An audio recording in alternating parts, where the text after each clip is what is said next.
രാജസ്ഥാനിലെ ഉദയ്പൂർ എന്ന് പറയുന്ന സ്ഥലത്താണ് ഞങ്ങൾ ആയിരിക്കുന്നത്. ഇവിടെ രാജസ്ഥാനിലെ ഒരു മ്യൂസിയം, അത് ഷോപ്പിംഗ് കോംപ്ലക്സും കൂടെ കൂടിച്ചേർന്നുള്ള ഒരു മ്യൂസിയം കാണുവാൻ വേണ്ടിയിട്ടാണ് ഇവിടെ ഞങ്ങൾ എത്തിച്ചേർന്നത്.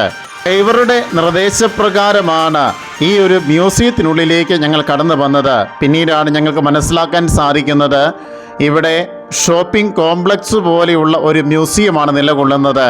രാജസ്ഥാൻ മോഡലിലുള്ള ഒത്തിരിയേറെ നിർമ്മിതികൾ ഇവിടെ നമുക്ക് വാങ്ങിക്കുവാനായിട്ട് സാധിക്കും.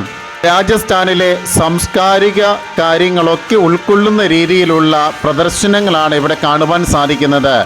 ഇവയെല്ലാം വിൽപ്പനയ്ക്ക് വച്ചിരിക്കുന്നതാണ്. ഡ്രൈവറുടെ നിർദ്ദേശപ്രകാരമാണല്ലോ ഞങ്ങൾ അകത്തേക്ക് പ്രവേശിച്ചത്. മ്യൂസിയം ആണെന്ന് കരുതിയാണ് അകത്തേക്ക് പ്രവേശിച്ചതെങ്കിൽ ഒരു മ്യൂസിയത്തിൻ്റെതായ ലക്ഷണങ്ങളൊന്നും ഞങ്ങൾക്ക് ഇവിടെ കാണുവാൻ സാധിക്കുന്നില്ല. ഇവിടെ എത്തിച്ചേരുന്ന ഏതൊരു വിനോദസഞ്ചാരിയും ഒരുപക്ഷെ ഞങ്ങളെപ്പോലെ തന്നെ ഡ്രൈവറുടെ നിർദ്ദേശപ്രകാരം ഇതുപോലെയുള്ള മ്യൂസിയങ്ങൾ കയറി കാണുവാനുള്ള സാധ്യതകൾ കൂടുതലാണ്. നിങ്ങൾ ഒരു ഷോപ്പിംഗ് ആഗ്രഹിക്കുന്നുണ്ടെങ്കിൽ ഈ ഒരു സന്ദർശനം ഏറെ ഉപകാരപ്രദമാകും.